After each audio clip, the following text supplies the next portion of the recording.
Alright, welcome everyone dito sa mabait na podcast sa Pilipinas. Para walang magagalit again. Medyo competitive ng podcast sa Pilipinas. Si Sir Ronald, yung mga ngiti mo Ang dami natin pag-usapan, hindi ko na alam saan mag-start. So just to be different from the usual discussion, puro na lang impeachment, puro na lang China, puro na lang where in the world is Harry Roque. Magsimula muna tayo. Justice Carpio, can I ask you, anong basa mo dito sa kerfuffle over the budget issue? PhilHealth, we had like 6 episodes on PhilHealth together already. Well, in the 2025 budget, which they approved already, they did not appropriate any amount to PhilHealth. Sabi nila, they are punishing PhilHealth because PhilHealth did not spend its reserve funds. 600 billion raw ang reserve fund, 600 billion plus. Well, ganito yan. It was Congress that mandated the PhilHealth to create a mandatory reserve fund equivalent to 2 years projected expenditures of PhilHealth to answer for insurance liabilities. This is common among insurance companies. When there is a claim, even if it is not settled, or if there is they know that a liability has been incurred, although the claim has not yet been filed, they automatically create a reserve amount for that claim.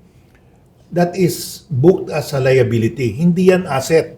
Liability yan because there's a pending claim and most likely they will pay. It's just a question of how much. So hindi mo pwede laruan yan kasi liability. Kailangan bayaran yan. That's a liability. It cannot be considered excess funds. Liability. That's booked as liability. In the latest financial statement of PhilHealth, signed by all the PhilHealth, the president of PhilHealth and the auditor and everybody, nakalagay doon, total equity, negative 600 billion plus. Right. Pag negative equity ka, you don't have excess funds. At saka yung 600 billion, they set it aside. Ang problema dyan, of that 600 billion, actually ang reserve fund lang 400 billion. Ang sinasabi ng Senate at House, 600 billion raw ang savings. Hindi savings liability So, and there are pending claims against the 400 billion. Yung 200 billion, other liability yon ng PhilHealth. Ngayon, sabi ng Senate at saka House, because you have so much fund, 600 billion, we will not give you an appropriation. Ang ginawa pa ng House, ng Congress, it authorized the Secretary of Finance to transfer excess funds of PhilHealth to the national government, to the national treasury, to fund other government agencies. Right. So, nilipat nila 60 billion plus na TRO namin yung last tranche of about 30 billion. So, ang question, sabi namin, hindi naman excess funds ito because one, negative nga ang equity. Second, these are reserve requirements, mandatory reserve because there are pending claims. This is not booked as excess funds, liability. Sa financial statement, liability. At saka, the other thing here, ito, sabi ng charter ng PhilHealth must establish a reserve fund equivalent to 2 years financial expenses to answer for liabilities, insurance liabilities. So, ordered ang PhilHealth to create this fund. So, they created this fund every year, lumalaki. Hindi pa sila umabot ng 2 years. 400 billion pa lang. Kulang pa sila ng mga 100 billion. Correct, At tinuturo ngayon ng Congress, savings yan, excess funds. Surplus yan. So, kinuha nila yung iba, tapos hindi nila bibigyan ngayon ng appropriation. Kasi may excess funds raw. Hindi naman ito excess funds. The Congress itself said, do not spend this amount to answer for your liabilities. Ngayon, sinasabihan sila, because you have those excess funds, we will not give you appropriation. Yeah. Kasalanan ng Congress. It was Congress that ordered them That mandated to maintain that, this no? fund. They were ordered to maintain Yeah. this fund because that is usual in the insurance industry. Pag may nag-file ng claim, kahit na Yeah. hindi pa na-settle, you have to set aside a reserve. Right. Kahit na wala nag-file ng claim, pero alam mo may nasunog na commercial district, you have to put up a reserve already. Right. Yun ang meaning ng reserve. There is a pending or there will be a claim filed soon. Hindi excess fund yun. Pero Justice, bakit itong legal and common sense issue? Huwag na yung common sense dahil common sense is very uncommon.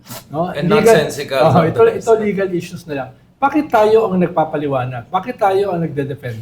Bakit yung PhilHealth, hindi sila yung magpaliwanag ito? Kasi yung PhilHealth, alam naman natin, they have to play along with those who pass the budget because they could be fired. Pero siniro budget na sila eh. Zero-sum game na sila. Yeah. Pero they're still getting their big salaries. Yeah, So, yeah. okay pa rin sila. Hindi bali na. Nakakaano because sabi ng Congress, we will penalize you. Hindi naman sila penalized. They still hold the office. They still get their salary. Ang na-penalize ngayon, yung mga beneficiaries tayo, 115 million Pilipino. Tayong na-penalize kasi kinuha nila yung pera at saka ayaw pa nila bigyan ngayon. At saka there is one thing, in the sin tax law, yung excise taxes on alcohol, cigarette, PhilHealth yun. automatically yan, nakalagay dun sa batas, X% of the collection will go to PhilHealth. Hindi nila binibigay. Batas yun. Dapat sumunod ang Congress kasi batas nila yon. Sila nag-enact noon. Ginawa nila yung batas, ayaw nila sundin ang batas nila. They should automatically give it. Yeah. Bakit ayaw nila sundin yung batas na ginawa nila? What's going on, Sir Ronald? Sinful kasi sila eh. No, Sir Ronald, I mean, justice is being very juridically. Sir Ronald, what is going on here? First with the PhilHealth scandal, now with this budget mumbo-jumbo. It's an election year. It's an election year. You need a lot of Just spell it unprogrammed out. funds, no? You need a lot of flood control projects, no? You need a lot of ayuda. You need a lot of all those things, insertions, no? Pero ngayon, hindi na insertions eh. Dahil nakalantad na, unprogrammed funds eh. So where do you get those funds? Yes. Tinaasa ng ang DPWH, no? Mas mataas ngayon ang DPWH kaysa sa DepEd. Exactly against the Constitution. No? Exactly against the Constitution. So hindi lang ito simpleng common sense. This is unconstitutional. Di ba? Ito yung problema rito. So who could step in? Is there a referee? Is there can the Supreme Court step in to resolve this issue? Yeah, This is there's a crazy. pending case now. Kasama ko doon. We filed it. Madami. Sila Cielo Magno Right. and all the rest. Questioning the transfer of funds. Right. Hindi naman excess funds. Sabi ni Recto, excess funds ito. Nag-certify yung president and other executives of PhilHealth, yung financial statement nila for the first quarter of 2024, negative equity eh. Exactly, yeah. So walang excess funds. Pero Justice, itong mga tao ito, they should know better. Ano ba talaga to? Nagkukam ba sila? Nagpe-feign ba sila ng ignorance? No? Talaga bang hindi nila alam? Dahil itong mga taong ito, may karanasan na dyan eh. Alam nila, hindi lang to practice, di ba, sa industry, no? Hindi lang to common sense, hindi lang to usapin ng legality, no? So what's happening, no? Well, sinabi mo na. Nagawa mo siya, Ronald. Wait lang. You are supposed to answer that. No, Justice. Don't do that.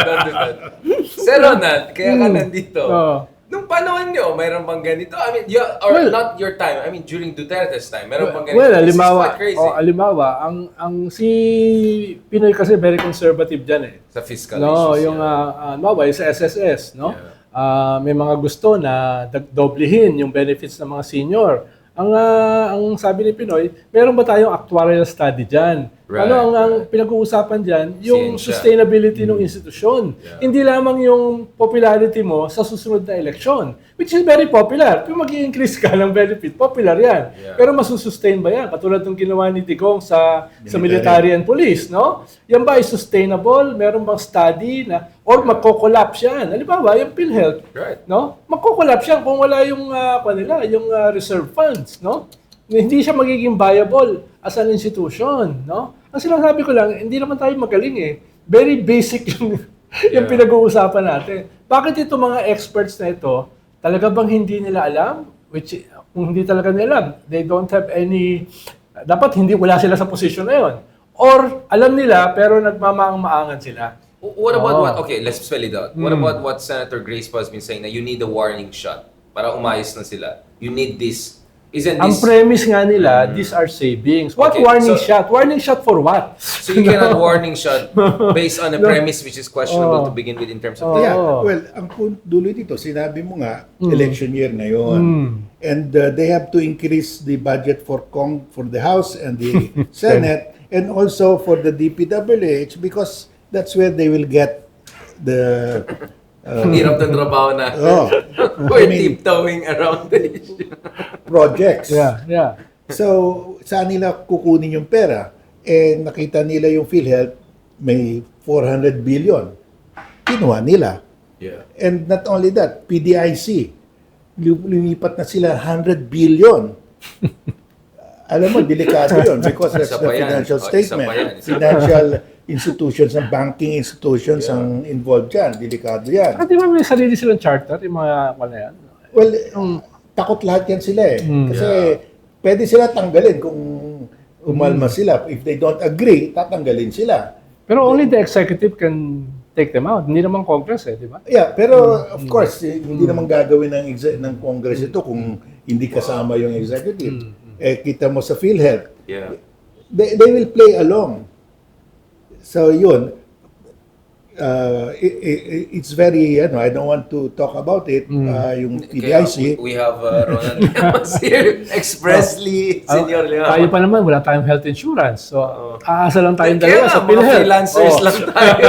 Mga patay gutom Wala tayo. tayong 13th month pay, wala Ay, tayong ay, Christmas po, wala tayong health insurance. PhilHealth lang tayo. Tapos ganyan pa yung Sir mangyayari sa Ronald, PhilHealth. hindi naman tayo nagdepar magreklamo ng personal issues. Pero I get you. I feel Yeah, you. just to emphasize the point, di Na ba? may stake tayo. Oo. Hindi, tsaka kung sakaling in the future magkaroon ng kaunting savings, dapat gagastusin yun for beneficiaries. Dapat gagastusin yun doon sa premium, di ba? Dapat doon kinagastos yun dahil lahat yan ay, bawa, yung mga binabanggit ni Justice sa mga sin taxes na dapat napupunta, yung part na yun, di ba? Eh, dapat doon napupunta yan. Lalo na, sa study ng PhilHealth, less than 10% sa Class E ang nakikinabang sa benefits. Hindi nga nila alam kung yung rights nila Sa Yeah, PhilHealth, exactly. bahagi pa dyan is education Di ba? Exactly, yeah. Basta, ang klaro ngayon, tinanggalan nila ang pera yung PhilHealth, hindi nila binigyan ng appropriation, pero yung lumobo yung budget ng House, ng Senate, Yun, at saka yeah. DPWH. That is the picture. It's the balloon. Yung press it there, tignan lumaki dito sa Oo. Ikaw, Hindi. RJ, man of the street, kunyari man of the street. Anong narinig mo dito sa budget issues na yan? To be honest, huwag kang ma-conscious. Kunyari, man of the street. May health Hindi insurance, ka may totally health insurance ka ba? Meron sa company, but parang kung sa normal na tao, parang hindi to Mahirap, masyado, oo. hindi ko masyado nangingilam, di ba? Oo. Parang mas controversial yung mga ibang issues like yung nangyayari kay Sara, ganyan. Gusto niya palitan yung topic. Sige lang, RJ. Thank you. Yan, maganda itong interactive audience natin, sir. Thank you, Sir RJ.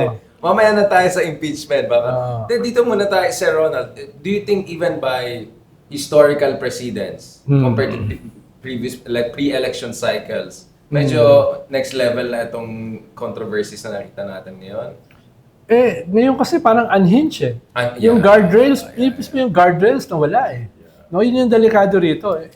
Not only setting a precedent, where are the guardrails? No? Where are the guardrails para sa ating mga institusyon to protect not only the institution, but the beneficiaries of those institutions, di ba? Tapos, ang dami natin mga pinag-uusapan ng mga fundamental na problema, especially about drugs, POGOs, no? EJK, human rights. Nadadivert kayo yung attention ngayon natin dito sa issue na ito, di ba? Kaya, Or maybe it's because some thought we are already distracted by other issues, including what RJ was saying, na baka malusot nila yan. Maybe it's actually that way. I doubt it. Mukhang ito talaga, ang dominant talaga rito, it's election year. Yeah. No? At desperate yung mga leaders natin, no? To To have make the sure, wherewithal to win. No? Yeah, but they're in a dilemma because they've transferred funds from PhilHealth to their pork barrel, but that will be used against them in the election. Yeah. May pundo nga sila, pero may issue naman ng kalaban nila. Mukhang they don't care. No? Yun ang, Because they think it will carry the day. Basta you have liquidity. Yeah, mukhang ganyan nga.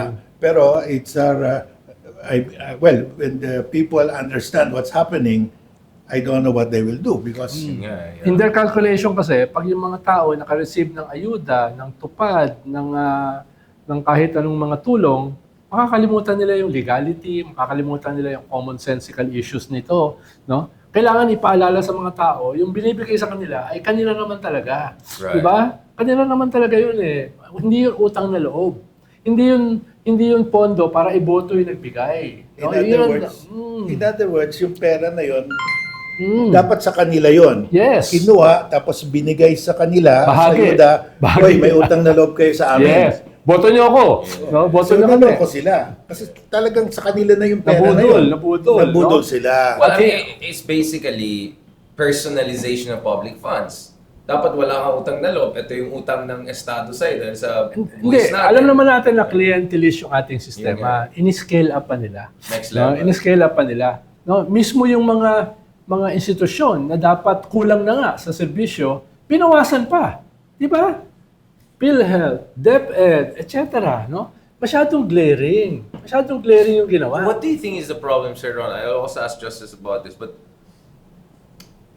in fairness naman, over the past 10 years, fastest growing tayo, per capita are twice, malaki na yung middle class natin, we are one of the biggest middle class in the But region. those are functionalities eh. Di ba? Yung essences nakakalimutan eh. Yun yung mahalaga. Kaya bakit ang taas What do you sa- mean in terms of mobilization? Hindi lang, scrutiny? hindi. Yung quality of life. No? Kasi tinitignan mo our numbers. Yeah. No? Pero yung, Macro.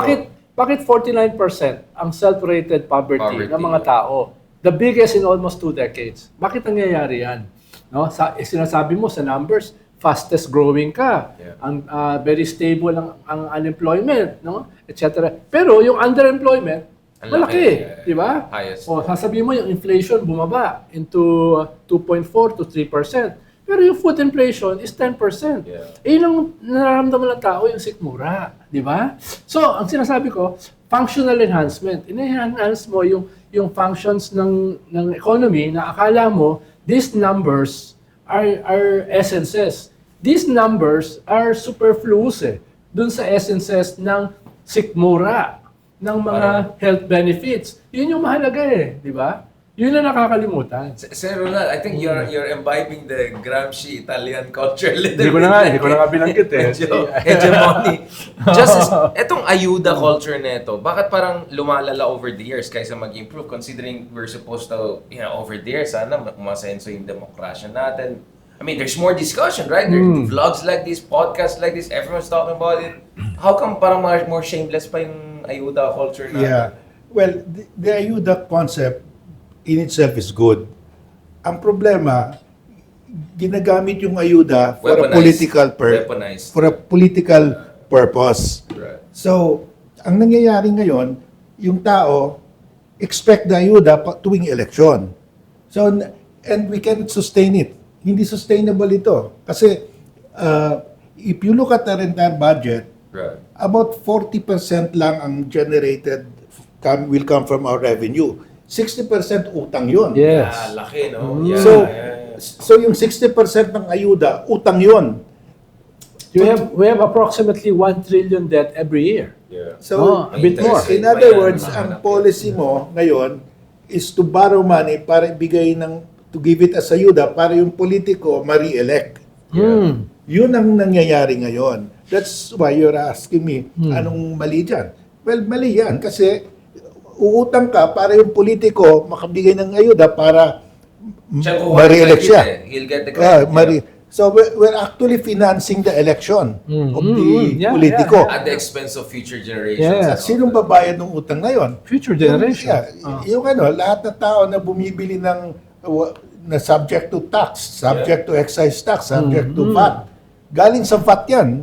So everybody who buys anything na nagbabayad ng VAT, nagko-contribute yan. As yung sinasabi mo na cup half full about the economy, it's not actually full. No? Itong, dahil saan nanggagaling yung sinasabi mong growth? Nanggagaling yan sa remittances. Real estate, Na record high. Saan nanggagaling yan? No? Doon sa mga rent-seeking sections ng ating economy. Di ba? Saan nanggagaling yan?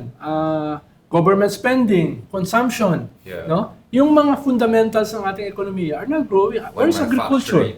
Manufacturing, Where is industry? Where is manufacturing? No? Where are the direct investments? No? Yun yung dapat nating tignan. No? Dahil fastest growing ka, pero hindi nararamdaman ng tao. Diba? Yeah. I have a problem with that. Fastest growing. Bakit tayo? We're going down in the ranking. We've been overtaken by Vietnam. Indonesia. Malapit na tayo overtake ng Cambodia. So, ano naman yung Cambodia? Wag na sa... Ayun.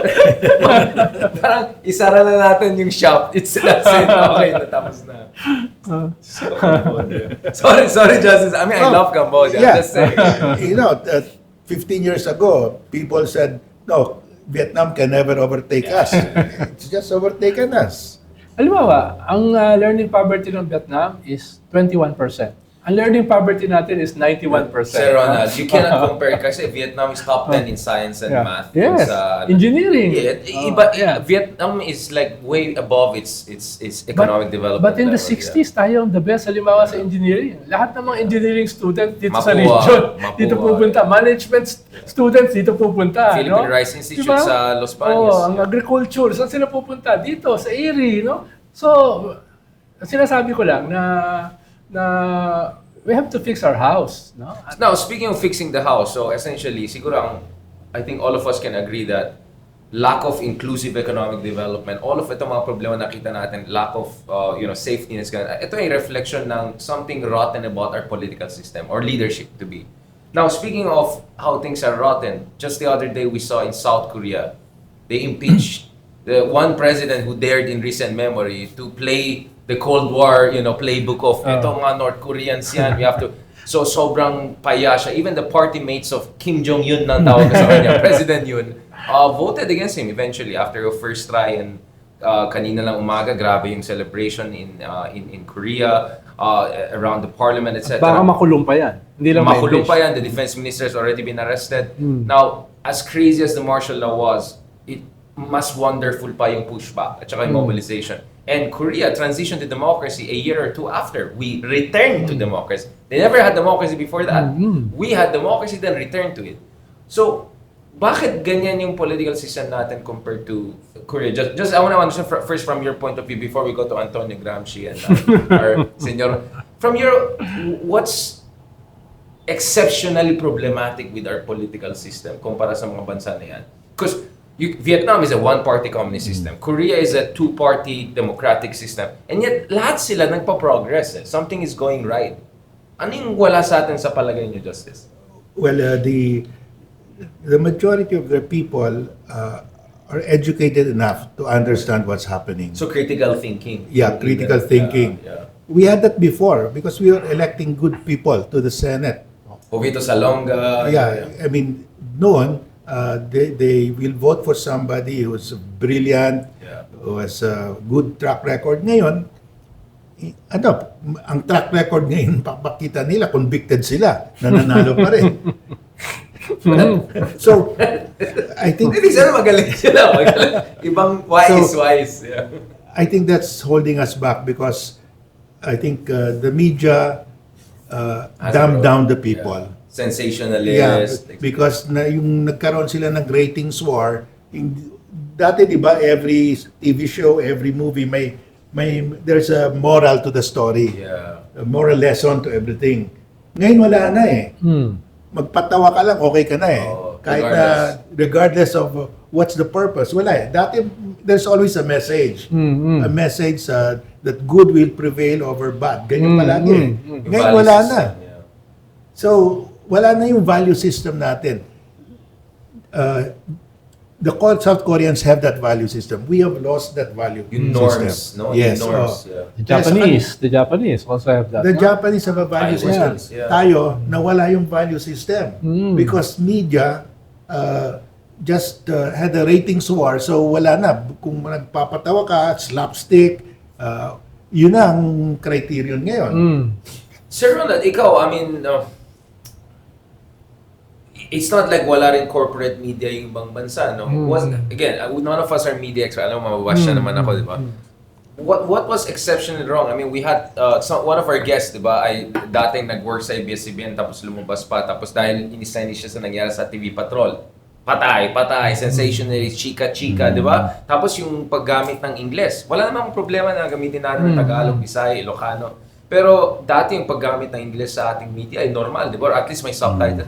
Natanggal lahat yan. So, you use the term guardrails. Parang wala na rin guardrails sa media. Anything basta rating wars. Yeah. That's an important aspect ng ating problema. Itong culture wars, di ba? Yeah. Pero yan or kasi, cultural deterioration. yes, pero ito kasi hindi standalone. Yeah. May symbiotic relationship yan sa ating political system at sa ating economic system. Right. They perpetuate each other. Di ba? Itong mga system na ito. Di ba?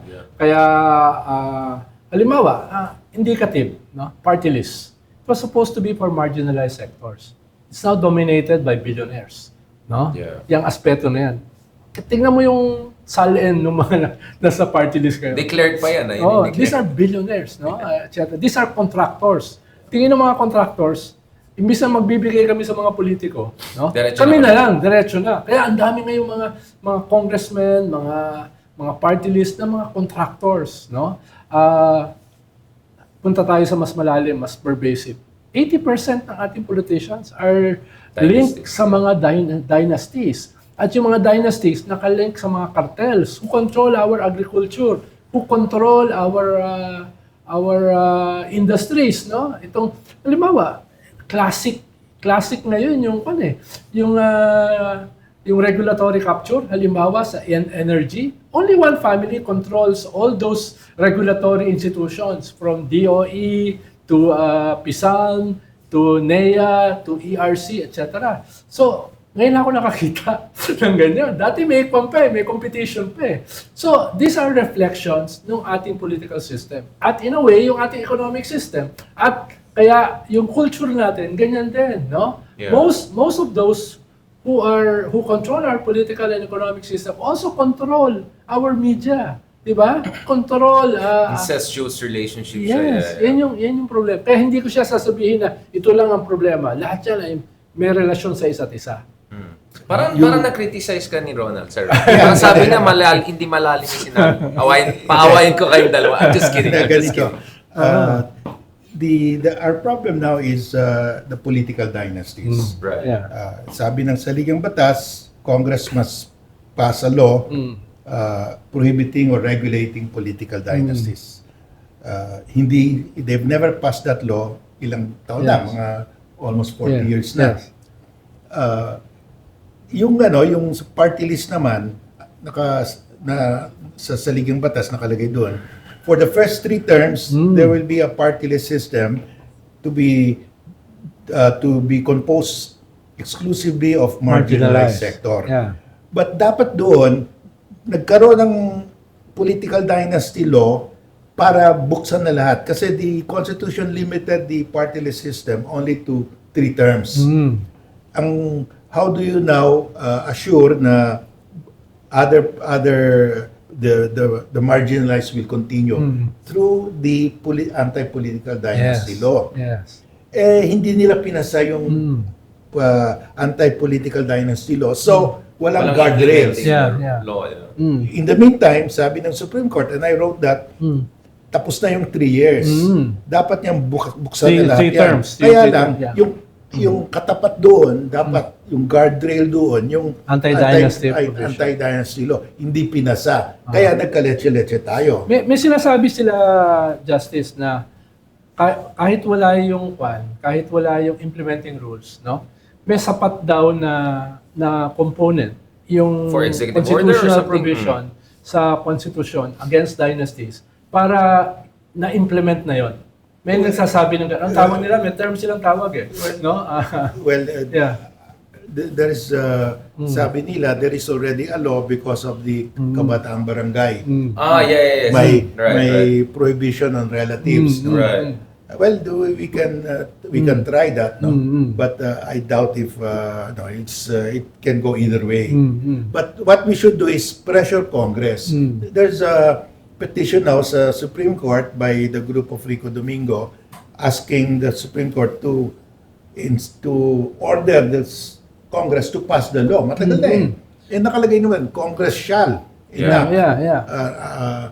law prohibiting or regulating political But with dynasty. 80% of Congress related directly or indirectly sa dynasty, is that feasible? Yes. Diba? Ang gagawin dapat, at least, we hope that the Supreme Court will say, Congress, you are mandated, you have to pass the law. No, sobra ng katagal. And then the people can pressure. Right. Alam mo, this will work if only the people will pressure.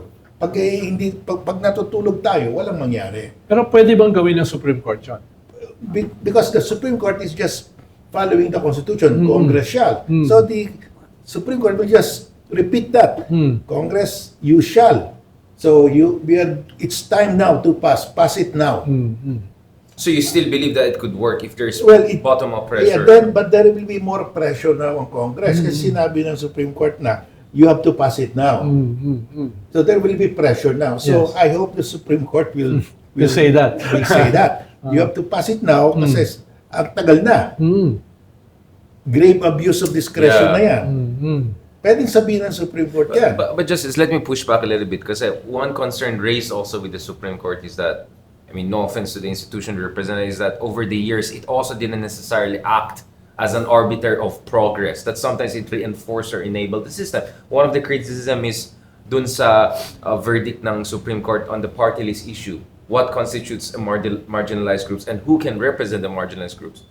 What is your take on that? Well, that your institution, former institution, enabled the perpetuation or deterioration of the system? Doon sa party list naman, we just follow the Constitution. The Constitution says for the first 3 terms of Congress, there will be party list composed of marginalized. Right. So, for the first 3 terms lang. After that, nag-expire na. So, we said, nag-expire na yung ano. So, you open up. So, sabi ni Justice, there could have been guardrails. The At guardrail yung there- anti-dynasty provision ng Constitution Ang could be the akin guardrail. kasi is, can the Supreme Court engage in positive legislation? Because we see in the US sometimes the Supreme Court pushes the envelope when there's a paralysis and all of that. Ang hirap kasi... Activist Supreme Court, in effect, Well, I'm pushing for, yeah. Positive, sabihin ng Supreme Court, klaro yung sinabi ng Constitution for the first Right. 3 terms. Ang katapat yan is the anti-dynasty law. Ipasa na ninyo yan. Yun ang activist Supreme Court. Activist Supreme Court. Yun nga, I was thinking about that. Okay, so that opens up this conversation of some people have just given up. Like, this is not gonna work. Let's go for charter change. Because soon we'll talk about the impeachment issue. For a moment, let's park the impeachment issue. Let's say, hypothetically, Sara gets impeached, let's say by January. I know you don't believe that will happen, but let's go with the Ronald Llamas school of thought, right? Senor Llamas. That's not my school. Ikaw January, I think Trillanes is May, right? Ako sabing ko May pero hindi ko na along taon. Yung excuse natin. Sanabi ko September but not what year. Just kidding. But going back to this, let's just say for some reason, smooth operation, wala na yung mga Dutertes. Now suddenly, Pogi said after elections, they go for charter change. Why should we say no to that? In a sense that maybe charter change is the only way forward. Kasi wala eh. This system is unreformable na eh. Na baka you need to reset the deck. What are our issues there, Justice? Ako, I'm for charter change provided it is a constitutional convention. Not the Con, House. yeah. Kasi that's not the House Not or Con-As. not Con- Congress because yeah. Con-As that's Insiders game. insider's game. That's self-interest yun. Yeah. It has to be a new body elected From people. and I think there will be a new sentiment now, no? Pag if we At saka dapat yung election hindi by district. Kasi kung by district, yung asawa lang ng congressman, Yeah. matakbo niya. Right. It should by region. Right. Because the last, in the 1970 Constitutional Convention election, by province Yeah. At saka Metro Manila was considered one province. Right. So madaming nakapasok na mga doktor, mga professionals. But if you will make it by district, the same family will be elected. Yes, yes. So- I agree with Justice Carpio na dapat talaga constitutional convention, no? Yung So you're okay in theory or in principle yeah, with the con-con? pero dapat dagdagan 'yon dahil if you legislate, if you change the political system, halimbawa to a federal system overnight, you will be federating warlordism. You will be federating social They'll be inequality. kings of their own, little Dapat kings. merong minimum reforms before that happens, Yeah. no? You will create enclaves of poverty and enclaves of wealth. Yun yung mangyayari. Then, dapat dyan may economic... may equalization muna. may feasibility study dyan eh. Ano bang mga regions yung on their own hindi kakayanin? Ano yung mga regions na Which is sobra? majority. Oo. I mean, we in NCR actually are funding most of the Yes. provinces, including Davao. Dahil ang mga successful federal system, nagsimula sila as self-governing bodies eh. Malaysia, Switzerland, federate. Oh, yeah. Yun yung strength niyan eh. Or halimbawa, yung matagal nang hinihingi na i-disband ng private armies. Kung hindi yan madi-disband, they will be dominating the federal system. Yeah. Ang parliamentary system naman is good. Pero ang parliamentary system is based on real political parties. Hindi yung mga parties na nabuo Okay, overnight. but Ronald, Like last that election. raises a chicken or egg question. Oh. You want to come in? Yeah. Ito na, mainit na yung discussion. Federalism naman, Mm.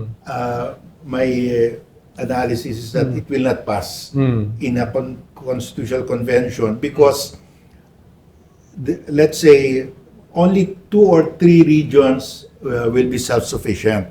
Yeah. All the rest will be waiting for dole out from the national government. Fiscal So transfers. they will not agree. Let's say Abra, yung northern Luzon, they will not agree to become a federal system, federal state, because they will have to raise their own Hindi pa handa. budget. Oo, hindi pa kami handa. And no, they don't generate enough taxes there. They rely on the IRA, national. Yeah. In fact, only I think three areas in the I think Metro Manila, Cebu, and partly Davao Yeah. will be self-sufficient. All the rest will be waiting for Fiscal transfers. Yeah. fiscal transfers. Yeah. So I don't think it will pass. Pero the- Justice, ang naman kasi iba-ibang models yan eh. Halimbawa, you have a French centralist system which is more and more becoming federal. And you have other federal system which is becoming more and more centralist. Well, it's always a hybrid, So right? it's always a hybrid. Yeah, it's always Yeah. hybrid. Yeah. Well, you know, under the local government code, because that's part of the Constitution, local LGUs have the power to raise taxes. They have so much power, Yeah. but they don't use it. yeah. They can regulate so many things, but they don't use it. So, kasi what is a federal system? You have just downloaded central power to the localities, to the Yeah. regions. We have downloaded so much already under the local government code. Devolution. Yeah. Devolution lang yan eh. Without the corresponding branches of government. Kasi if you are a state, federal state, you have to have your president, you have to have your own legislature, your own judiciary. Napaka-expensive yun. Yeah. You Doon create po new pa- doon institutions. po- What we did, Yeah. we removed those layers of government. We just gave them the power to enact Yes. taxes, mga kung ano. So they had the power, but they don't use it. Doon pumapasok yung sinasabi nyo, Justice eh. Yung guardrails, yung affirmative action, which is basically anti-dynasty. Ano kahit mag-devolve ka, kung ang Exactly, kukuha yeah. ng power na yon are the same warlords, the same dynasties, etc. Talagang hindi magde-develop. Kaya nga, I yung always lugar. use the Rubik's Cube Hindi metaphor. magde-develop Na you ka. cannot get all the green here if you don't make multiple moves. Akala ng tao, isang magic bullet, just make it feather, everything will be fine. Or meron kang significant transition program na So you have to get all the hindi ka mag full devolution overnight, di ba? Dahil halimbawa sa BARM ngayon, the problem is a skill set ng mga nandun eh. No? Walang capacity to Managerial govern, to public manage, administration, etc. Wala yung modernity, ay hindi pa umaabot eh. Yung sistema halimbawa dyan sa parts of Mindanao ay pre-modern eh. No? Kaya yun, hino-haunt yung meron kang modern form, pero yung substance is pre-modern, which means feudal. No? Hinahati-hati naging yung unang arm, naging problema yan eh. Dahil hinahati-hati yung budget sa mga clans, sa mga family. No? Dati nagreklamo sa akin isang international agency. Sabi nila, nagbigay kami ng 30 million. No, pinaghati-hati yung mga members ng MNLF. No, ganun yung nangyayari. So, the substance have to change not only the form. I understand. But sir, at the same time, we have this political reality na may grievance talaga. This sense of abandonment by Mindanao, which the Dutertes have been very good in weaponizing into creation of a solid South, right?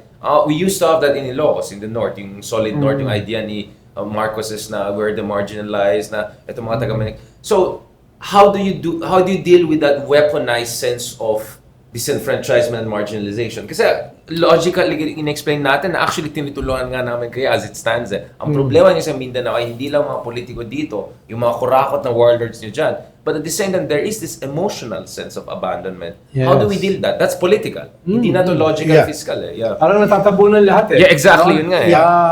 Us against the world. Us against Imperial Manila. No? Without hindi pinag-uusapan yung institusyon na kailangan itayo, hindi pinag-uusapan yung culture na kailangan baguhin, hindi pinag-uusapan yung guardrails na pinag-uusapan natin ngayon. No? Yeah. Scapegoating. Yeah, yung there was a decision recently by the Supreme Court that the ERA will be based on all the internal revenue taxes, kasama na yung import duties. Right. So, malaki na. Their ERA will grow by about anywhere from 20 to 40%. So, that will really be a second wave of money from the center going down. To the periphery. Yeah. ang problema dito, even before the Mandanas ruling, 80% of the budget of municipalities, most municipalities, come from the ERA. Already. So they don't really, tinatanong ko, how much taxes do you collect from real estate? Sabi nila, maliit lang yung real estate namin. Because sa local level, they don't want to raise taxes. Natatakot sila magka-backlash. Yeah, political backlash. Hindi sila i-elect. So they will just rely on the ERA. But the ERA comes from the three regions that are really the economic centers. So, if that is their attitude, walang mangyari. Yes, exactly. And nakaka-capture pa, whatever is given sa ERA, nakaka-capture ng political dynasty. And nothing goes down. Nothing and goes then the blame down. goes to us in Manila. And the for not blame taking goes care to of us. them. Exactly. Actually, the center, the Manila has devolved everything already. Yes. Because the essence of that is really the ERA. Ang laki ng ERA nila ngayon. That's why the executive department has to prune down. Yeah. Wala na silang their budget will go down. So, ang problema ngayon is now the political side. Because the money goes down pero kinakapture ng So, political essentially, naging dynasties. predatory middlemen yung LGU leaders dahil our subsidies to our mga probinsya ay kinakain nila. Essentially, Yeah. that's what's happening. Yeah. They just wait. They don't raise taxes. They don't collect taxes. So, how do we break that cycle na essentially Well, naging predatory middleman ang mga LGU leaders dyan? No? The Baka first- kailangan ng 8 hours na episode. No, no. The first thing- Give us a preview of the next 8 episodes. Yeah. The first thing is really to pass that anti-political dynasty Dynasty. law. Kasi yun yung basic So, step by framework. step tayo, Oh, sequencing. step by step, okay. Because the dynasties also control the cartels. Yes. Kasi sila yung kukuha doon eh. Can of worms kasi yan. Can of worms. Ikaw, RJ, anong take mo sa ano? Anong take mo sa Chacha, charter change? Anong kailangan ba natin baguhin yung ating saligang batas? Marunong ka ba sumayaw ng cha-cha? O tango gusto? Si Ramos pa nagsimula yung Chacha, di ba? Ikaw, sa tingin mo kailangan baguhin? Ano bang narinig mo dyan? Parliament. Or federal, ano sa tingin mo? Or sa tingin mo meron pa rin ano yan? Gusto mo ba na yung mga politiko ang boboto ng head of government o gusto mo ikaw ang boboto? Nung bagong Gusto ko. gobyerno. Gusto ko. So, con. Yeah. Constitutional convention. Culture ng mga tao. In other words- Mahirap na nga kami, hindi pa kami pwede boboto. They want the presidential system. Yung pa rin. That's really the majority view. Yes, yes. So why not have it like German system whereby you have a president pero more ceremonial and then you You have a parliamentary... Pero yun nga yung role ng political education. People don't understand that eh. Ang alam ng tao, hindi ko iboboto yung presidente. Ang boboto mga politiko rin. Yeah. Ba't ko ibibigay sa kanila? Yeah. Hindi na ipapaliwanag yung... So, sense of agency, Oh. which is understandable. Yes. So, Justice, again, speaking of education, can you just very simply explain anong difference ng CONAS sa CONCON at ano yung mga examples or precedents? Kasi we used CONCON for 1987, right? The Constituent Assembly Constituent Assembly. to change or amend the Constitution, the proposal will come from the Congress. Right. 2/3 Uh, joint? Three-fourths. Three-fourths, sorry. Three-fourths, Three-fourths, yeah. voting separately or not, Hindi rin issue clear. pa. Yeah, issue pa yan. But three-fourths vote of Congress, and then it will be submitted to the people for ratification. Plebiscite. Plebiscite lang yan, majority lang yan. 15% plus 1. So that is the CONAS. CONAS.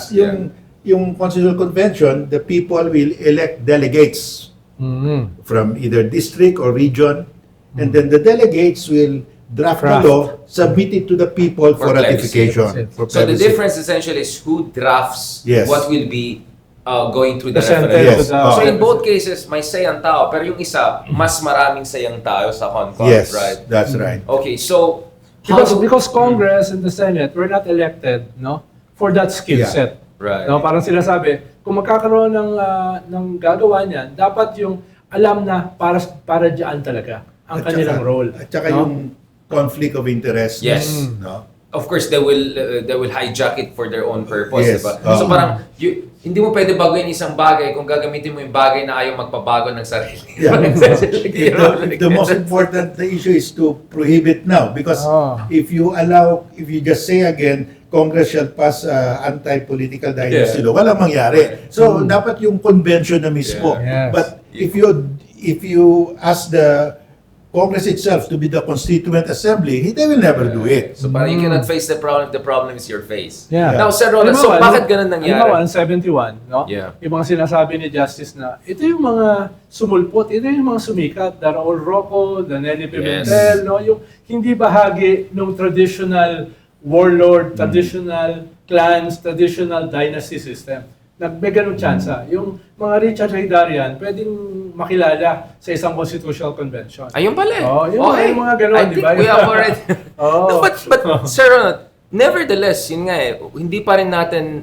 Well, medyo nasagot natin, pero we still cannot explain kasi we still have the same system of government, but we went from Jovito Salonga to Robin Hood Padilla. No offense. Because I'm talking about number ones. Well, I have nothing against Robin Hood Padilla. Sige. Jovito Salonga to Bong Revilla to Robin Hood Padilla. Ikaw ang best friend niya. So, it goes back to sensationalization of media. Nag-deteriorate ba yung education system natin? Or is it because, and I'll try to be the devil's advocate in a good way, for the people, for the masses. Kasi sinasabi ng masa, ang dami namin nilagay na matalino dyan, wala rin naman nangyari. Yung iba, kurakot pa, sorry tita. Alam mo naman, yung isang presidente na tita natin. Si Arroyo, na makatalino. So, yun yung thinking ng tao, na ayaw namin ng matalino. Essentially, nagkaroon ng anti-competency, anti-merit, not even anti-merit, hindi ba intellectual yung mga point. So, how do we deal with that? Yung idea na, mga matatalino, gamitin lang yung talino sa sarili nilang interest. Of course, I disagree with that sentiment. But the sentiment comes from frustration, right? Hindi ba siguro nagkulang tayo na explain sa tao, ano ba, like for instance, Justice or Secretary, I don't even think people know ano ba trabaho ng senador.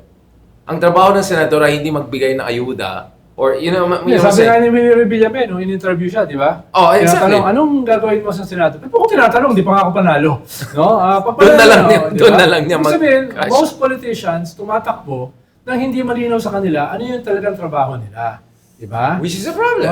Which is a Oh. problem. Yun nga, sinasabi nga ni Justice, before, yung mga tumatakbo, merong stature, may wherewithal, no? Nagkuha ka niya, nagpipili-booster for 2-3 days, di ba? Yung mga senador dati.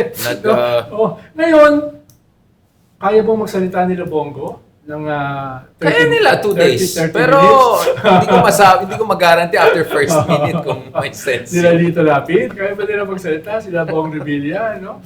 Dun sa... Hindi salitang problema ko substance. Napapanood ko nung bata ako No, walang mga binabasa. Talaga extemporaneous. Talaga, Diba? like Roman Senate talaga. Diba? Cicero, They will Seneca. debate, di ba? Pero yun nga Sir Ronald hindi naintindihan ng tao yung debate nila Tayong nakakaintindi. Dapat marunong ka mag-English. Nakita ko nga yung transcripts. Napaka-highfalutin yung English. Parang Roman Senate. Hindi ba siguro yun din ang kasama sa problema natin? The reason I say that, I just came from India the other week, diba? I got stuck there also. And India is very similar, right? They had Jawaharlal Nehru, this great man of... And then napagod ng tao. Ay namin ng ganito, yung mga Anglophile, Cambridge, Oxford. Gusto nila Modi. Yung hindi ko alam, hindi ko maintindihan pag nagsasalita si Modi. Pero para siyang digong, di ba?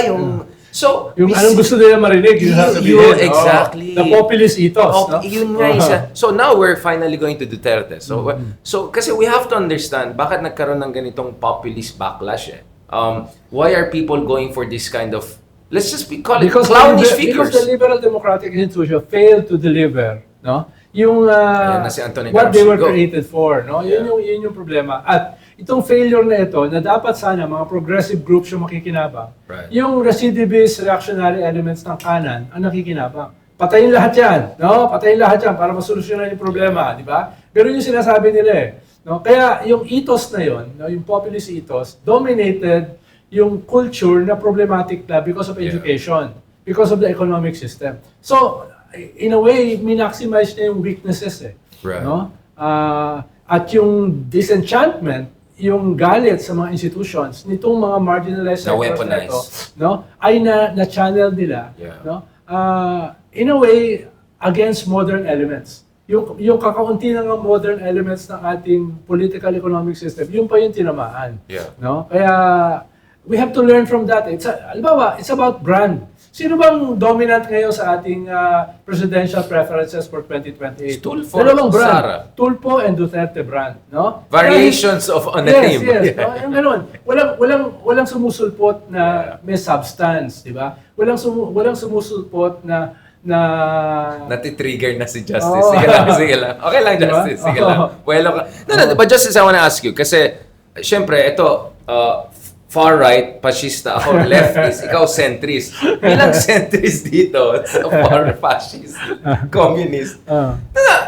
Anong kulang natin? Kasi kanina pa natin sinasabi, ito yung kulang sa voters, ito yung kulang sa media. I think we should be also honest that nagkulang din siguro tayo in our own capacity. No? Ako, I feel that kaya nga nagpo-podcast na ako. Kasi na-realize ko, yung mainstream media or yung nagtuturo ako sa UP, limited pa rin yung audience. Ikaw nga, hindi ka pumunta doon sa isang channel kasi sabi mo, purong chattering classes lang magpapasa. Kaya nag-ano ka na, nagmamasa ka na, di ba? You are doing TikTok now. So in a sense, aren't we admitting that siguro medyo nakulang din tayo na ipaintindi natin sa ating mga kababayan, ano bang demokrasya, what are the stakes involved? Yeah. Let's be self-aware and critical. I just want to do that. As I said, yung mass media natin, catered to the ratings war. Wala na yung substance, instructional element. Critical thinking. Wala na. They do not teach lessons anymore. No, nagpapatawa na lang. So we have dumbed down everybody. Isa yun. Second, because of our education system has gone down compared to other countries in the region. That affected also the thinking of the majority of the people, no? So, but I really give more weight to our mass media. You think talaga kasalanan natin? Yeah, kasalanan. No, but we are trying to correct it now. Of course, Because before walang podcast na ganito no? Well, now at least you're now forced to, you don't need to be an ABS-CBN star anymore. Exactly. I agree kay Justice Carpio. Mahalaga yung role ng education, etc. Pero sa akin kasi, yung naging weakness natin is leadership. No? Modernizing elite. Wala tayong modernizing elite. Yun yung kulang, di ba? Sir Ronald, can you for lack of a better example, parang Europe, at a certain point in their history, no, yung cycle ng kanilang ng violence, yung cycle ng crimes against humanity, kailangan tumigil. Kaya nagkaroon sila ng social pact. No? Yung mahalagang stakeholders ng lipunan na nag-usap-usap, kailangan may minimum guardrails tayo about civil liberties, about the economy, about welfare, etc. Kaya nabuo yung welfare state. No? Which is, hanggang ngayon, kahit populist yung maging leader, the guardrails remain. Diba? Hindi pwede yan, no? But Senor Ronaldo, you just came from Europe, I just came from India. So, like for instance in India. Sorry, I came from the Vatican, no? Father Ronald. No, the reason I'm saying is that, look at it, in India, the Tata family, almost the same era sila ng Ayalas. No offense to the Ayalas. Yeah. The Tatas, they had electric cars na mas maganda pa sa Tesla. I don't think people know that the Tata car companies... In-overestimate mo yung mga Ayalas as modernizing. That's what I'm saying. They're not a modernizing. That's my point. They're also Why? rent-seeking. No? That's my They're point. my friends, but they're also rent-seeking. That's my point, Sir Ronald. And in fact, they're not even as bad as the others that we don't have to even name. So, ang point ko is, or in the case of Vietnam, yung VinFast galing sa isang dating nagbebenta ng noodles sa Ukraine, na oligarch din, na supported ng Vietnamese na.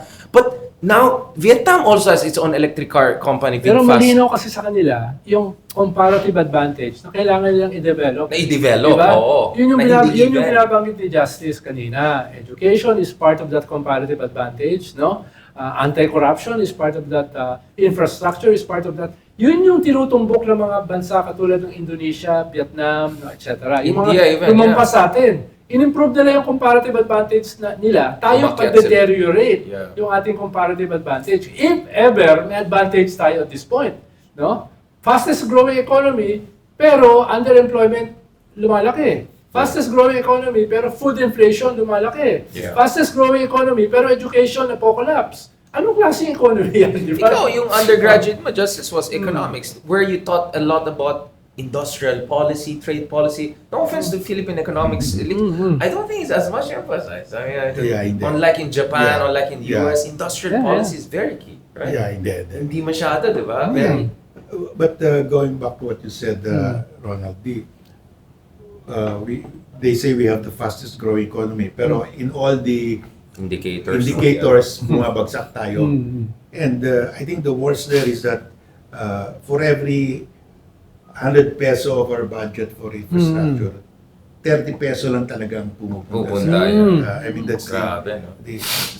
With that, I don't think we can sustain that we're the fastest growing economy. Kasi pag your infrastructure becomes Overheats, old, cannot sustain your growth, babagsak ka rin. Yes, so I don't think this is sustainable. Yung ating fastest growing economy, that's not sustainable because to sustain that, you must have the right infrastructure. And right now, we are not putting our money in infrastructure. If we are putting it, we are only putting Flood 30%. control. yung 70 nawawala. Si generous pa nga 30%. Mayor Magalang would say baka wala pang 20% yan based on our own experience in Baguio. So that's why nauuna na ngayon ng Vietnam because sa kanila siguro 90% goes to infrastructure. 10% lang yung leakage. Malaysia maybe 20% ang leakage. And Cambodia now is catching up. No? Siguro Tayo 20% lang Hindi, ang sabi nga nila, Sorry, Justice, ang sabi I nila cut sa Malaysia at sa Singapore, predictable corruption. Efficient corruption. The term is efficient So, corruption. hanggang dito lang, hanggang dito lang. So yun, I Curb think your greed. Yeah, I think that picture of a fastest growing economy is not sustainable. Yes. Because Okay, it's to Halimbawa, sustain that, isang elephant in the room is inequality. Gini coefficient natin ay Latin America nasa level ng Congo. Rwanda, mas maganda ang kanilang Gini coefficient kaysa sa atin. Pero imagine mo yung ilang milyon yung namatay doon sa genocide, no? And yet their Gini coefficient year-ender tayo, hindi end of the world. Okay, nagiging end of the world na itong topic.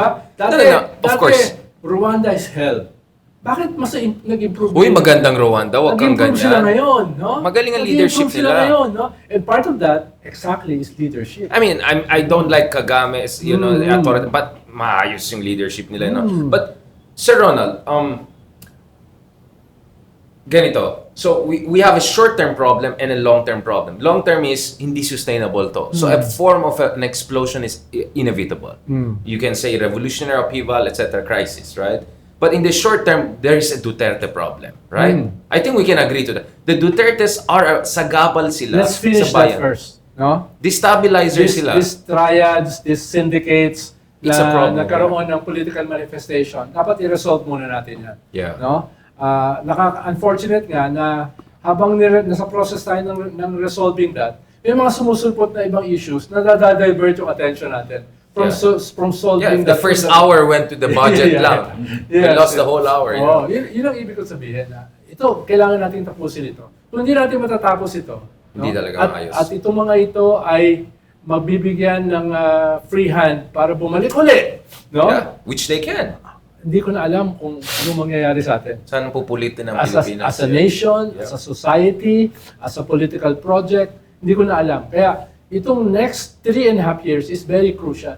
Kung hindi natin mapupush back, kung hindi natin mare-resolve yung contradiction ng mga Duterte, saan tayo pupunta? No? Saan tayo pupunta? Ang problema nga, instead of focusing that, may mga sumusulpot na ibang mga issues na nadadivert yung attention ng tao.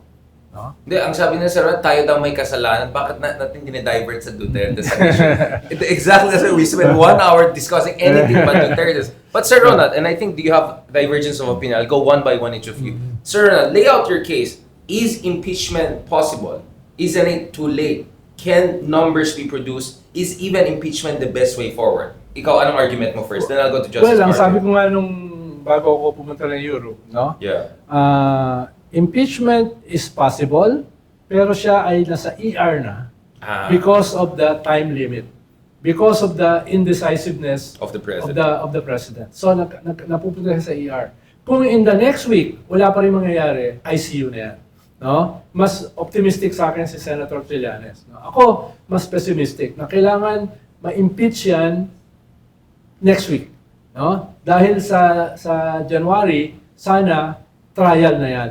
Lalo na meron kang eleksyon. Wait, no? so you're saying the 106 votes should come next week? Yes, it's doable. It's Okay, doable yeah, of course, yeah. Yung 100, pero kailangan mo ng mga...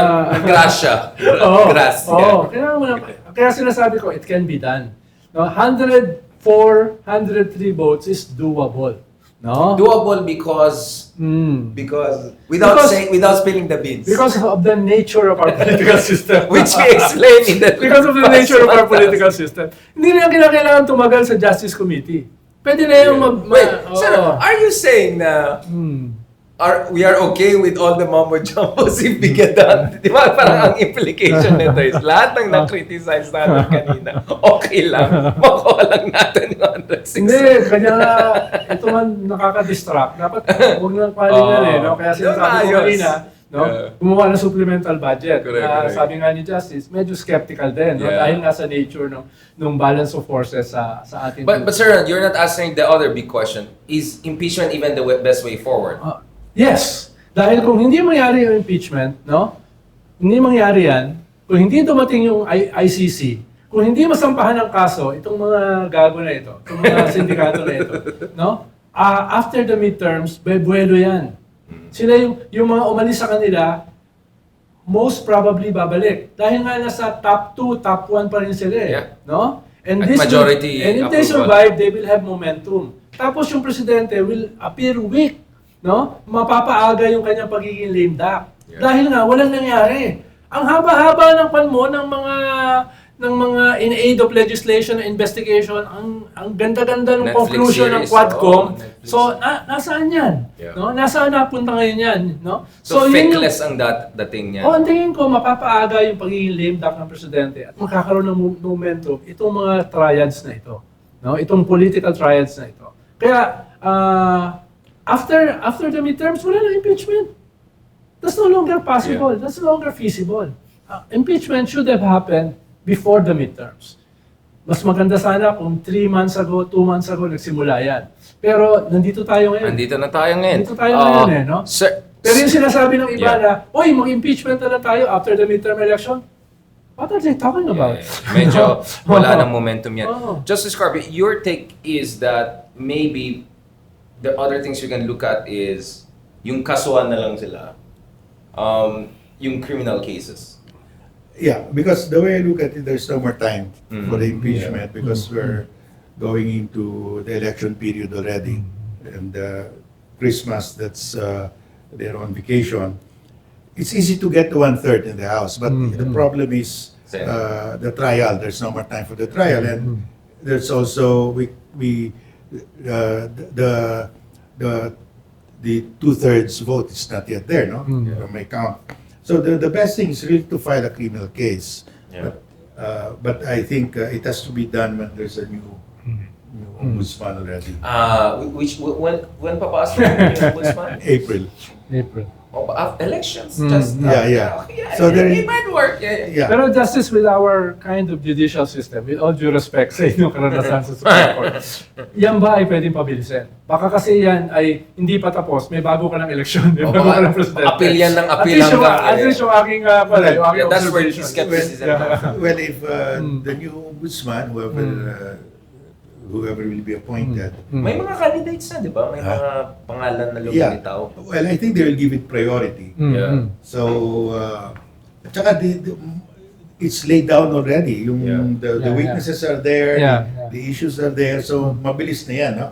So, from the... Yun nga, inisip ko Justice, di ba? Pwede mag-complement The impeachment proceedings, even though it could be politically hijacked or torpedoed, it has brought enough dirt out to make a final court case more legitimate. Pero kung hindi maganda ang handling kasi niyan, pwede yung gagawin dyan nila Sara, gagawin I know. Let's make it look, to get sympathy. I know. Sa impeachment, Pag-victim wala sila. sila makukuha ng sympathy dahil pag successful yung impeachment, hindi ka na makakatakbo. Kahit anong sympathy yung makuha mo, ay wala ng purpose. Pero din sa, ang popular reservation ko lang doon sa mga trial, kung it will take some time, they can harness sympathy. Look, kami ay kinukuyog, kami ay pinipersecute, etc. So kung anong pwede nilang i-transform yung ganyan, lalo na kung hindi maganda yung handling ng gobyerno. Sa impeachment, tapos na Hindi ka na makakatakbo kahit barangay captain, kahit barangay councilor. Disqualified ka na. Kung may makuha ka mang sympathy, saan mo ilalagay? Kay Pulong? Kay Si Digong hindi na pwede tumakbo. Yeah. So, yun lang yung I understand. calculation. I don't think we have any airtight answers, right? Yeah, But yeah. do you think a Deus Ex Machina could be the ICC? The ICC, yeah. That looks like to me the yes, only yes. like that will unlock the whole mystery, right? Kasi ang hirap deadlock na tayo. Yes. I can see deadlock. Yeah, because if the ICC arrest comes out, let's say the next month, Torrent na yan, yeah. Sa akin kasi, ang best case is ICC, Digong, Bato, etc. And then Sara. Impeachment, Yeah. Sara. Best case Tapos cases, Mad Scarpio, Yeah. no? Yun din ang inisip ko. Pulong Duterte, etc. So, yun sa akin ang best case. Yun yung no? torrent, oo. Na meron kang cases, meron kang impeachment, Yeah. meron kang ICC. yeah. No? Because Sara could be part of the ICC arrest order. Also, kasi Davao. Pero ang history kasi, justice ng ICC, principals Yeah, hindi but- hindi masyadong sinasama yung mga kasama sa communication. Because- Kasama kasi si Sara sa communication. Yeah, kay Las Cañas. but the Las Cañas testimony says that when Sara was the mayor, Mayor, she yeah. continued. Yes, And yes. she even tweaked it that wag na dalayin sa ospital kasi madami pang nagtatanong, mga media, ilibing na lang kaagad. So that's principle. Yeah. So she can Sana. qualify as a principal. Yeah. Sana yun ang plan. Usually kasi, kahit si Bongo kasama Yes. Dun sa Hindi communication. lang si Bato, no? Yeah, Basa and- ko nga, may pinatira siya sa Okada Hotel mismo. And no? under the Philippine International Humanitarian Law, there's a provision there. This was passed before we became a member of ICC na the president at his discretion can have the accused prosecuted here or turn him over to Yeah. an international tribunal. So nasa presidente yan, no? Yeah. Halimbawa, yung sa Serbia, si Milosevic, Right. talaga nag-focus ng ICC sa kanya. Ang daming generals na kasama dyan sa genocide na yan. No? Pero, ginawa nila batches. No? Ginawa nilang batches. Ito muna. No? Dahil hihina yung kaso kung marami yung sabay-sabay. Yun yung, at least yung history nila, yung mga warlords sa Africa. No? Ganun din ang ginawa nila. Ang problema, yung iba nakatakas. Kaya, meron kang 16, no? Na At large. at large, no? Yung iba namatay na. Dahil nga, ginawang batches. Yeah. Now, let's go to the last part of the discussion kasi Ronald, lalat ng mga galit. So, wala tayong pinag-usapan ng opposition para puro tayo. Marcos, Trapos, Dutertes. Justice, how do you feel about prospects of opposition now? Obviously, a part of you can say realistically, we have to plan for 2028. That's really the next fight. Lenny consistently is top 3, at least dun sa presidential balls.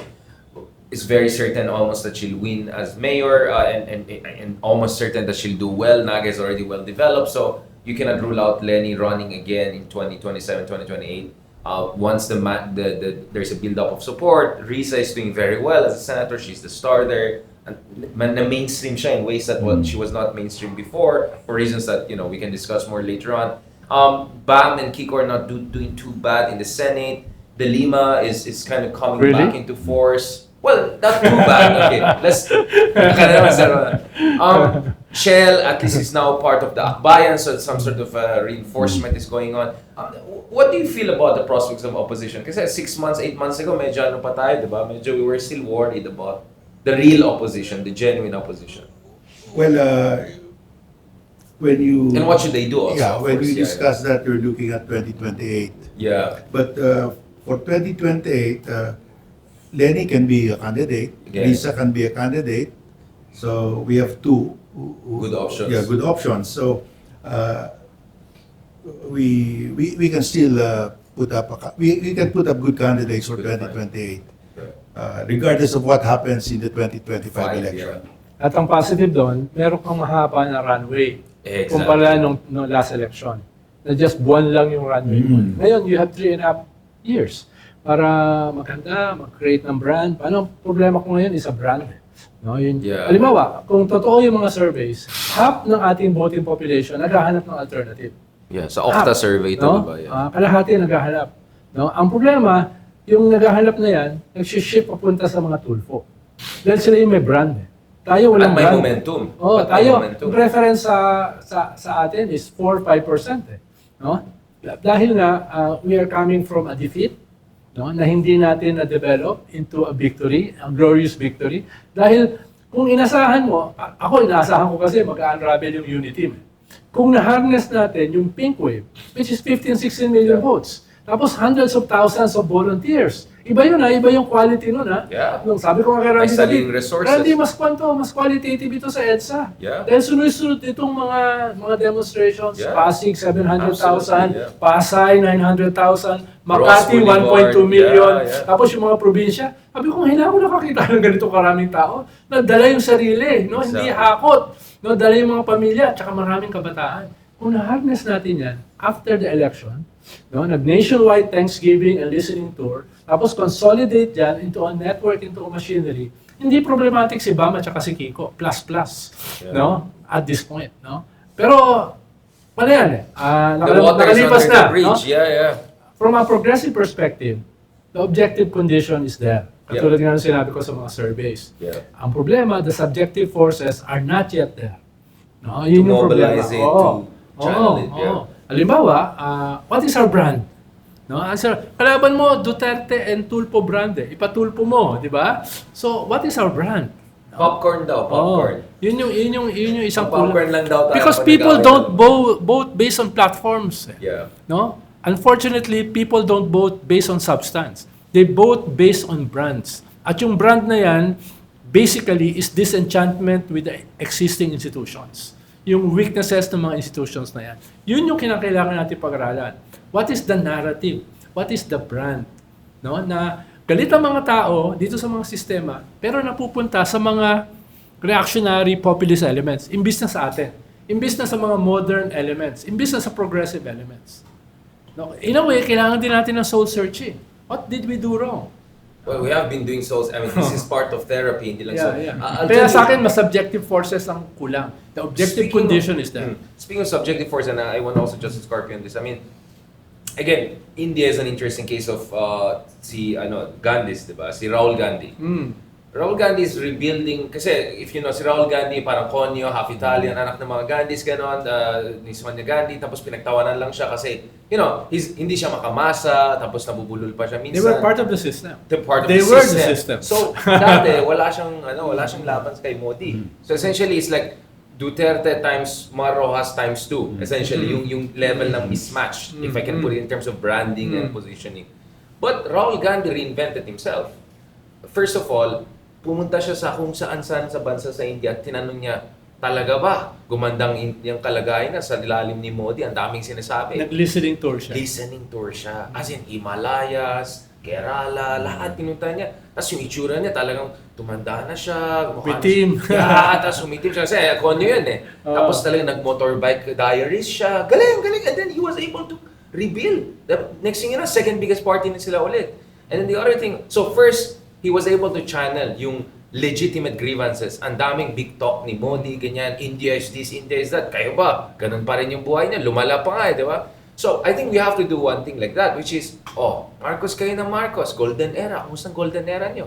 Duterte bang alternative nyo? Ano naman nangyari kay Duterte? So, I think that should be one move. And then from there, you build a positive vision. At first is, reality check nga muna tayo. And then from there, what is the positive vision? In terms of positive vision, Justice Carpy, what do you think the positive vision should be? Aside from the usual, walang corrupt, walang mahirap. No offense to your admin. But it has to be more than walang corrupt, right? It has to be something more Tsaka yun, aspirational. Para sa isang particular moment yun eh. No? Exactly. Tapos yung moment na yun eh. Kaya nung pinagpatuloy lang ni Mars, hindi bagay eh. Dahil Yeah. kailangan niya ng bagong narrative eh. Hindi niya pwedeng kunin yung narrative ng kanyang predecessor. Yung iPhone 1 dapat ma-upgrade na. Oo, parang Aquino 2.0 ka lang eh. No? Yeah. Kailangan may Hindi bago pwede. ka eh. No? Yun yung kulang doon sa kampanya ni Mar. No? And Lenny showed us something with the pink movement. Ikaw, Justice, the reason I'm asking, you were the head of one sambayan, all that dami na sabi, 10 bayan. You don't have to go like, parang, one sambayan, isang bayan, like na-comment. Actually, to be honest, sino gumawa ng logo? Paano ko basahin ito? No, magagalit na naman mga tao sa akin. But Sir Ronald, we have to be honest, right? And this is a soul search. Ikaw, Justice, what is your experience? But one sambayan kasi wasn't meant to be a political party. It's supposed to be a But we need, Yeah. the elder statesmen. That was the idea, right? Put people together. Ikaw, Justice, kamusta? Well, To the degree you can say nicely. Yeah. well, I think we have to do basically Right. two things. No, one, we have to address the political dynasties, because unless we address that, nothing good will come out. Okay. That's the So number that one should be problem. part of our aspiration. Yeah. So we have to have a movement Kilusan, yeah.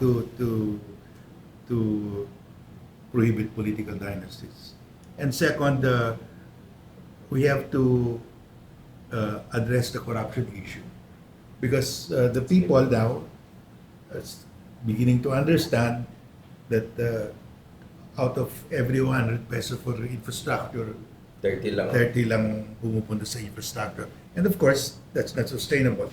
So, I think if you want to get the imagination of the voters, you have to address these two. Yep. And I don't know if the corruption issue is easy to explain. Yeah. Nakikita naman nila yan. Pero yung political dynasty, it needs to be developed, because the thinking of the people right Yeah. now is, hindi bali na magnanakaw, pero may parte naman kami, okay lang. Or may ginagawa, di ba, RJ? RJ, boss, di ba, yung hinahanap din ng tao, hindi lang yung malinis eh. Hinahanap ng tao yung, may, get things done, di ba? Yung parang ganun eh. Strong leaders. Strong leader, right? Yun ang hanap ng tao. Kahit hindi malinis, at least may nagawa, di ba? Kaysa yung, di ba? I mean, ikaw, anong sense mo, bro? Yun nga, yung parang nakikita na may ginagawa. Di ba? May ginagawa. Anong klaseng leader ang hinahanap? Yung Yeah. parang Ikaw, anong klaseng tulpo type. leader? O parang tulfo type yung patok sa masa talaga. Yeah. Mm. Even middle class. Actually, hindi totoo na masa lang. Even yung middle class, di ba, natin minsan, hinanap basta it can get things done. Kasi yung pulsation service, di ba, majority, BBM pa rin at saka yung middle class, yung C, hindi AB kasi Hindi, wala. kaya nga sinasabi ko, una, kailangan nating i-resolve yung backward syndicate elements Right. ng ating political system, which is the Duterte issue. I-resolve. Paano pag na-resolve mo yan, Sa medyo government. malelevel ng kaunti yung playing field. Yeah. No? New actors may sprout up. No? Right. Pag matanggal mo na yung element na yan. No? Ikalawa, maganda yung sinasabi natin na kailangan natin i-push itong mga affirmative policies na ito, anti-dynasty, no? Modernization, etc. etc. So, pero for all intents and purposes, may implement yan with the new leadership. With a modern, reform-oriented leadership. Ngayon, mga tactical battles, no? Ang habol mo, magamit yan tactically para i-create yung alternative, no? Kumbaga yan yung magiging kumadrona ng alternatibo. Yung alternatibo has to espouse anti-dynasty, no? Yung alternatibo has to espouse anti-cartel, anti-regulatory capture, anti-corruption, etc. Diyan siya susulpot dapat. Diyan siya magiging, for lack of a better alternative, yan yung bagong tulpo, no, na susulpot. No? At yun yung magko-contest sa kwan. Pero kailangan tapusin muna natin yung mga Duterte. No? Yun muna ang kailangan natin tapusin. No? Ikalawa, yung mga sinasabi nating mga pinag-usapan natin ito for more than an hour, kailangan itulak talaga yan ng mga movement like One Sambayan, no, etc. No? Dapat yan i-push.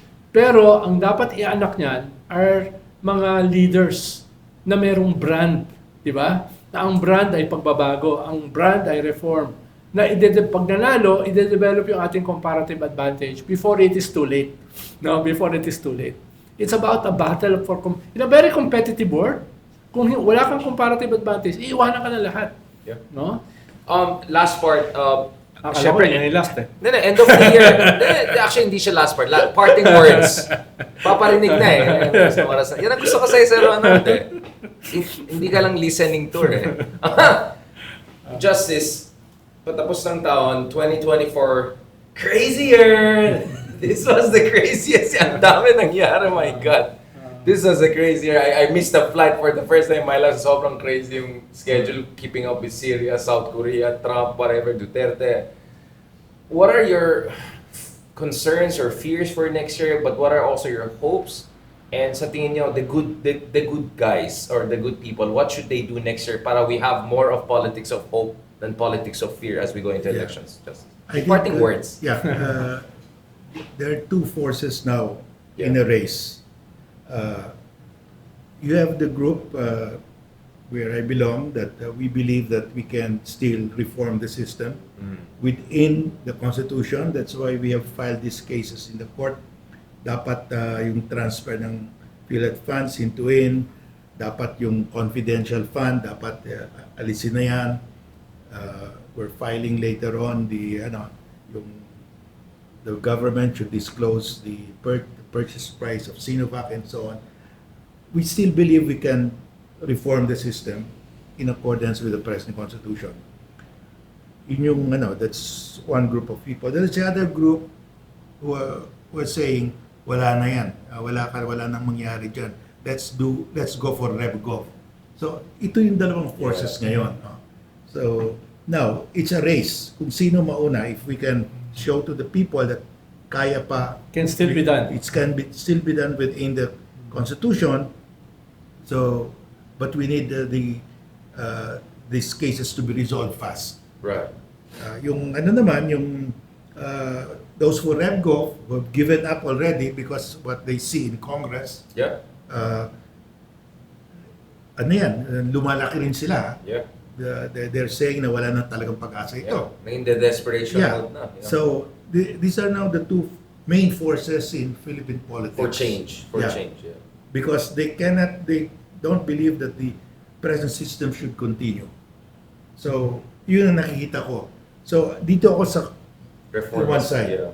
Yeah. I'm not sure if we will succeed, no? But I hope for the sake of everyone we will succeed. But we hope that the people will support us and we will succeed. But yun yung problema ngayon because if we don't succeed, the RevGov will succeed. Yep. Or some sort of crazy populist, whatever populist. it is. Yeah. Sir Ronald, bilang RevGov representative, the fascist solution, anong... Well, hindi ako religious Ayan tayo. Gusto ko mag-end ng... Make sure tama yung data mo next St. Peter Gusto ko mag-end na listening to the sermon of Pope Francis sa Vatican. Yes. Please remind people. Ang sabi niya, ang problema natin ngayon sa ating mundo, we've lost sight of what is central, what is essential. Naiipit tayo sa mga trivialities at saka superfluities, no? Yun yung so kailangan natin balikin yung fundamentals ng pagbabago, no? kailangan natin balikan yung ating puso. No? Nagulat ako sa kanyang first paragraph. Kailangan natin balikan yung contradictions, no, and inconsistencies of the human heart. Right. Imagine a Pope talking about that. Well, he's not an ordinary, he's special. Yun yung kailangan natin balikan.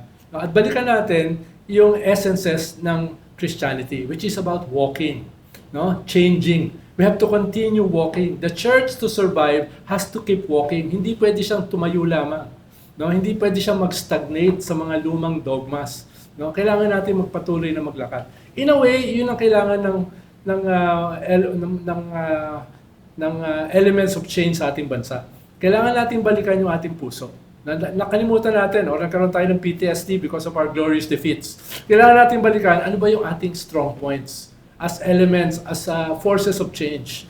Saan ba tayo nagkamali? Yeah. No? Ano yung ating summation? And then from that self-awareness, then let's move forward. Let's move on. Ano yung kailangan natin gawin? With decisiveness. Anong lagi natin sinasabi?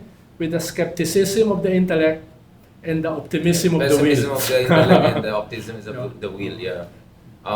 On that very spiritual note, I hope mapatawa tayo ng mga followers. Dami nagagalit sa atin, Ronald. Dami natutuwa kay Justice, pero dami galit sa atin si Ronald.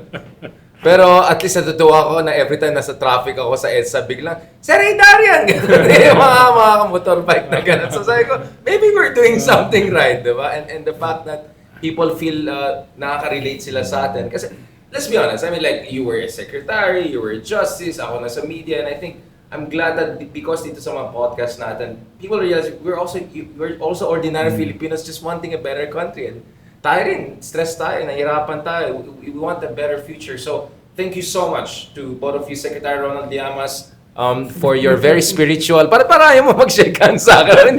Wala ka yan, walang trap yan. Thank you so much. Nilalabis ako pag nag-shake hands ka. Justice Carpio.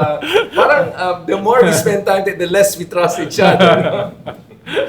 Medyo weird yung dynamic natin, sir. But thank you so much. I don't know kung sinong pasimuno dito sa dark humor natin. At batiin mo naman ng Merry Christmas. Oo, batiin. Hindi, kasi marami pa kami, hindi lang kayong last, pero may mga render hindi din. natin makakasama si Justice. Ayaw nga pala. Wait lang, sino yung sabi kasama ka? I-edit out ba?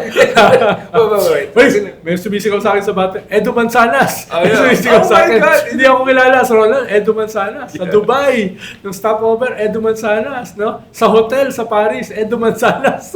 Wait, hindi boses Harry Roque. Hanggang sa airport dito sa Terminal 3. No? See?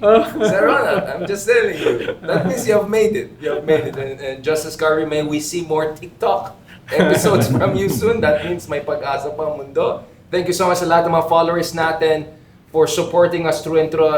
To be honest, maraming times na you can see from our eye bags, we all have day jobs. I don't know about Ronald, but minsan parang, gagawin ko ba ito mga ito para maratang manood. So thanks to you guys, parang nagkaroon kami, nainganyo kami na tuloy-tuloy ito. Ang dami namin bashers, lalo ang dami kong bashers kasi kasalanan ko naman talaga kasi I'm fighting everyone on different platforms. But because of your constant support, we feel encouraged. And God willing, please continue to support us para next year, lalong mag-next level na tayo. Because next year will be elections and next year could be one of the most consequential years in early 21st century Philippine politics. So alam niyo na mga libro natin soon. So thank you so much. God bless and may you have a blessed and Merry Christmas. Thank you so much.